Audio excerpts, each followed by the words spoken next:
আসসালামু আলাইকুম ওয়া রাহমাতুল্লাহি ওয়া বারাকাতুহু। কি এক জমানার মধ্যে আমরা এসে পড়লাম।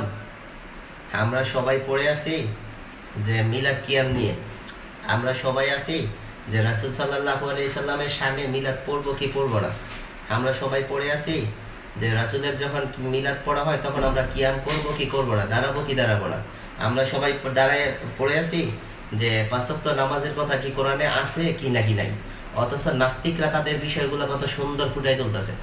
আমরা যখন পড়ে আসি যে পাঁচ ওয়াক্ত নামাজ কোরআনের কোথাও আছে কিনা, তখন তারা আমাদের কোরআনকে অবমাননা করতেছে, তারা আমাদের কোরআনকে ছিঁড়তেছে, তাদের পাও দিয়ে হেনস্থা করতেছে, আমাদের কোরআনকে তারা অপমান করতেছে।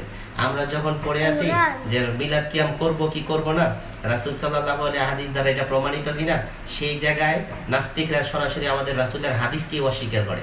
তারা বলে হাদিস এগুলো মানুষের বানানো। আমরা যে জমানায় পড়ে আছি যে একজন মুসলিম ভাই আরেকজন মুসলিম ভাইয়ের সাথে মতানৈক্য হয়, যে বিভিন্ন বিষয় নিয়ে মতানৈক্য হয়, একজন আরেকজনকে দেখতে পারি না এই জন্য। অথচ নাস্তিকেরা আমরা যেই বিষয় নিয়ে মতানৈক্য করি তারা সেটাকে সরাসরি অস্বীকার করে। তারা বলে কোরআন হাদিসের কোথাও এগুলার কোনো ভিত্তি নেই, আর হাদিস বলতে কি এগুলো মানুষের মন গড়া বিষয়। তারা বলে, কিছু কিছু মানুষ বলে যে আমরা শুধু কোরআনকে বিশ্বাস করি, হাদিস আমরা মানি না, হাদিস তো মানুষের মন গড়া। আবার এমনও বলে যে আমরা যেই কোরআন শরীফটা দেখতে পারি বা কোরআনে কারিমটা দেখতে পারি, এটা মূলত অরিজিনাল কোরআনে কারিম না, হয়তো বা কোথাও খুঁজলে এটা পাওয়া যেতে পারে, কিন্তু সেই সুবাদে তারা আমাদের কোরআনকে হাদিসকে যেভাবে অপমান করতেছে আমাদের মুসলমানদের, সেই ক্ষেত্রে কোনো ভূক্ষেপ নেই। আমরা আছি এই যেটা আমাদের জন্য দরকার না সেই বিষয় নিয়ে পড়ে আছি।